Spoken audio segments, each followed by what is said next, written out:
கர்த்தருக்கு ஸ்தோத்திரம். கர்த்தராகிய இயேசு கிறிஸ்துவின் இன்ப நாமத்தில் இனிய வாழ்த்துக்கள். இன்றைய தியானத்திற்காக ஜெபித்த பொழுது தேவன் தந்த வசனம் ஓசியா எழுதின தீர்க்கதரிசியின் புஸ்தகம் 8ஆம் அதிகாரம் 12ஆம் வசனம். என் வேதத்தின் மகத்துவங்களை அவர்களுக்கு எழுதி கொடுத்தேன், அவைகளை அந்நிய காரியமாக எண்ணினார்கள்.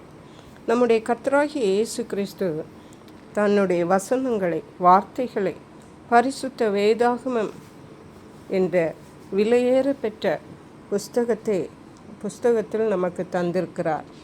இந்த நாட்களிலே நாம் இந்த பரிசுத்த வேதாகமத்தை படித்து தேவனுடைய வார்த்தைகளை நம்முடைய இருதயத்திலே நாம் பதித்து கொள்ள வேண்டும்.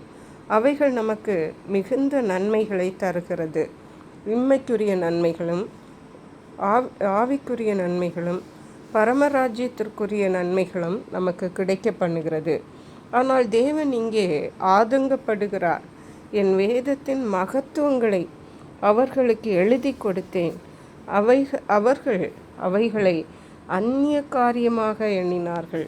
அந்நிய காரியமாக, எங்களுக்கு தெரியாது, எங்களுக்கு தொடர்புள்ளது அல்ல என்று அந்த வேதாகமத்துக்கு ஒரு முக்கியத்துவம் கொடுக்காமல், அந்த வேத வசனங்களை தியானிக்காமல், அதை தங்களுடைய இருதயத்திலே பதிக்காமல், அவைகளை தங்களுடைய வாழ்க்கையில் கை கொள்ளாமல், அது வேறு யாருக்கோ உள்ளது என்று நினைத்து அவர்கள் அதை அந்நிய காரியமாக எண்ணினார்கள் என்று தேவன் ஆதங்கப்படுகிறார்.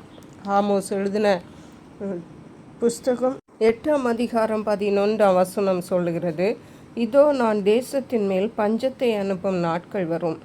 ஆகார குறைவினால் உண்டாகிய பஞ்சம் அல்ல, ஜலக்குறைவினால் உண்டாகிய தாகமும் அல்ல. கர்த்தருடைய வசனம் கேட்க கிடையாத பஞ்சத்தை அனுப்புவேன் என்று கர்த்தராகிய ஆண்டவர் சொல்லுகிறார்.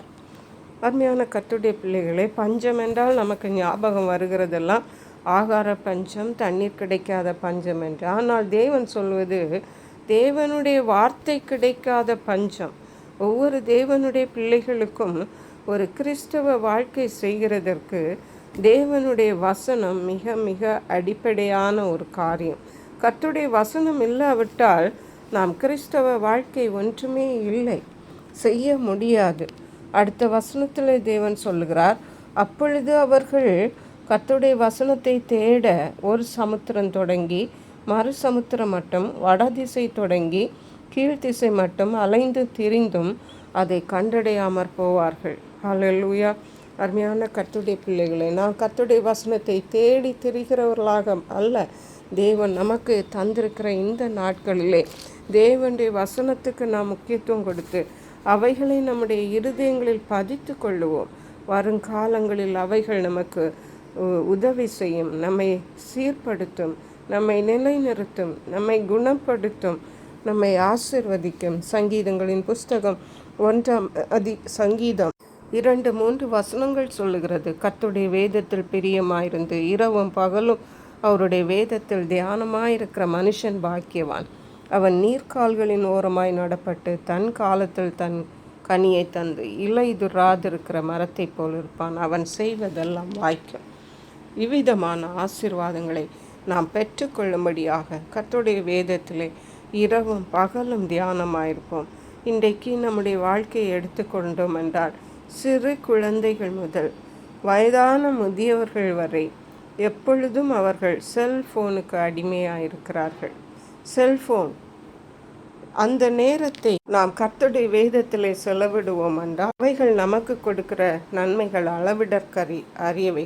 ஆகவே கர்த்தருடைய வேதத்துக்கு முக்கியத்துவம் கொடுப்போம். தேவனுடைய ஆசீர்வாதங்களை இம்மையிலும் மறுமையிலும் சுதந்திரித்துக் கொள்வோம். கர்த்தர்தாம் அந்த வார்த்தைகளை ஆசீர்வதிப்பாராக. ஜெபிப்போம். எங்களை கிருபையை நேசித்து பாதுகாத்து வழி நடத்துகிற அன்பின் தகப்பன், இந்த நாளிலே கர்த்தர் எங்களுக்கு சொன்னது போல கர்த்தருடைய வேதத்தை நாங்கள் அந்நிய காரியமாக எண்ணாமல் கர்த்தருடைய வேதத்துக்கு எங்களுடைய வாழ்க்கையில முக்கியத்துவம் கொடுத்து அனுதினமும் அதை தியானித்து எங்கள் இருதயங்களில் அவைகளை சேமித்து எங்களுடைய அன்றாட வாழ்க்கையிலே அவைகளை கடைபிடிக்க உதவி செய்யுங்கப்பா. நன்றி பரிசுத்த ஆவியானவரை துதிகன மகிமை மக்கை செலுத்துகிறோம். இயேசு கிறிஸ்துவின் இன்ப நாமத்தில் ஜெபிக்கிறோம் எங்கள் அன்புள்ள பரமபிதாவே, ஆமென்.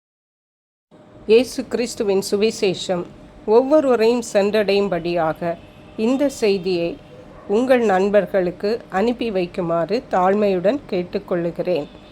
கர்த்தர் தாமே உங்கள் அனைவரையும் அபரிதமாய் ஆசீர்வதிப்பாராக.